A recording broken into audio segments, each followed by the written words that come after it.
Now the next challenge to me was to build the auto remembrance feature into the product, where whenever I choose a particular item number, say I choose Whirlpool refrigerator, the amount should be checked by the system, it should be fetched by the database and should be coming over here. So say it could come over here as 19,000, and if I want to put any discount on top of it, I can go ahead and put a discount over here as 5%, and the system then should calculate everything and give me the final amount.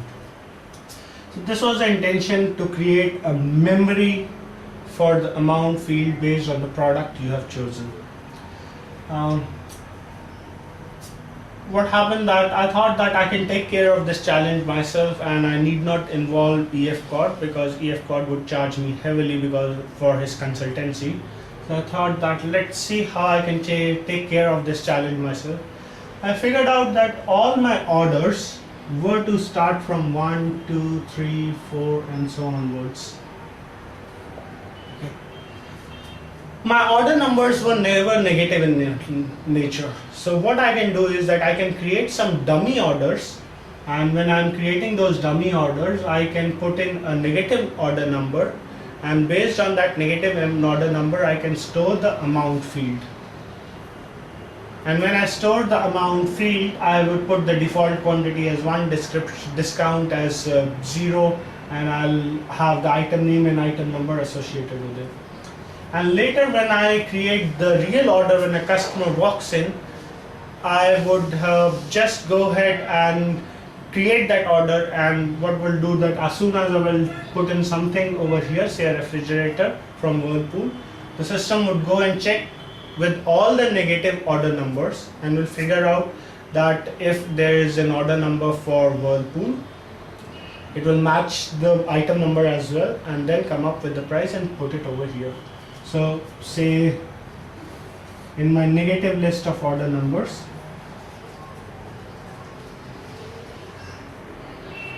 -1, -2, -3, -4, it will go ahead and check all these negative numbers, and once it finds a negative number, it will also verify the item number.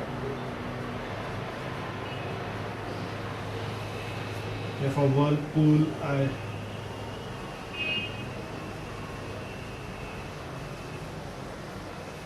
for Whirlpool refrigerator, the item number was 100. It will go ahead and check this 100, and based on this 100, it will fetch the amount.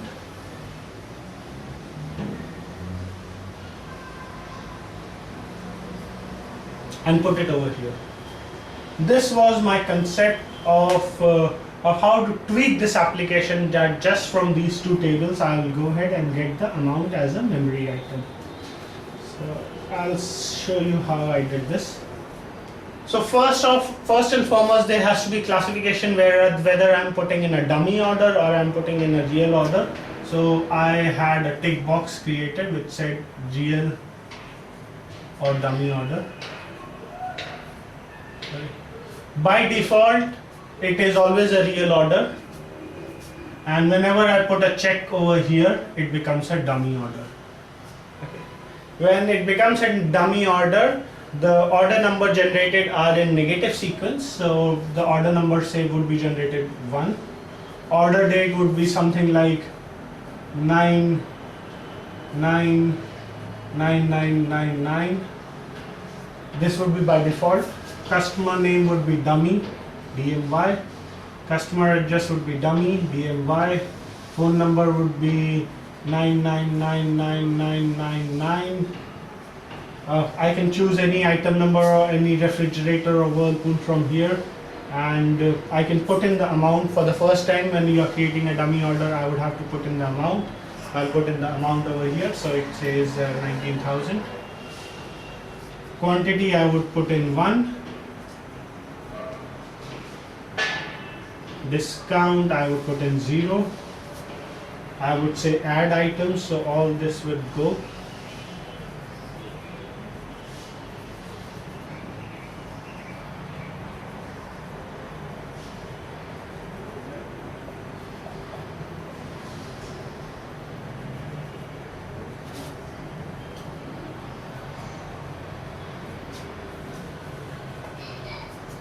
and refrigerator Whirlpool.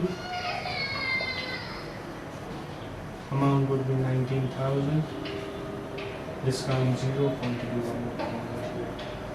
And then I will click on submit. So it will go into the database like this. -1 9/99/9999 dummy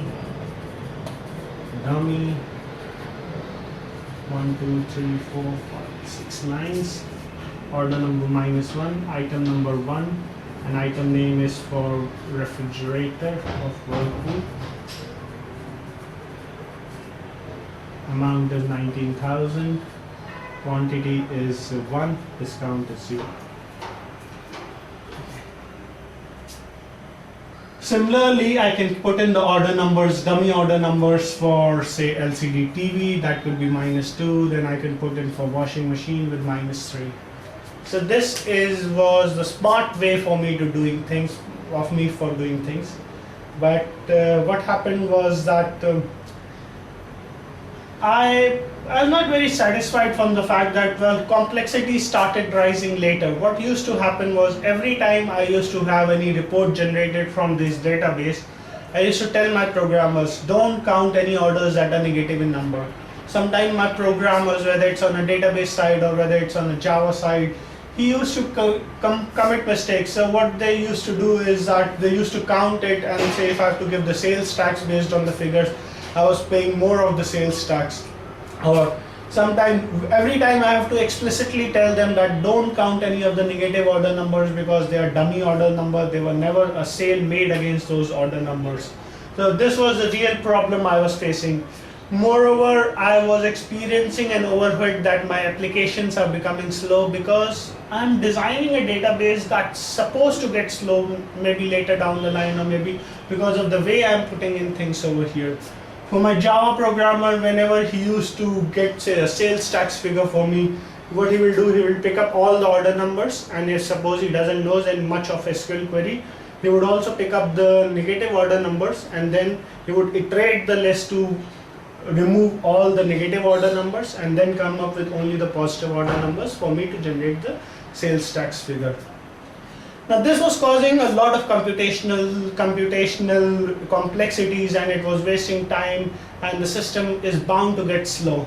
Then if he was a database programmer, he would write select query where he would say where order number is greater than equal to 0 or greater than equal to 1.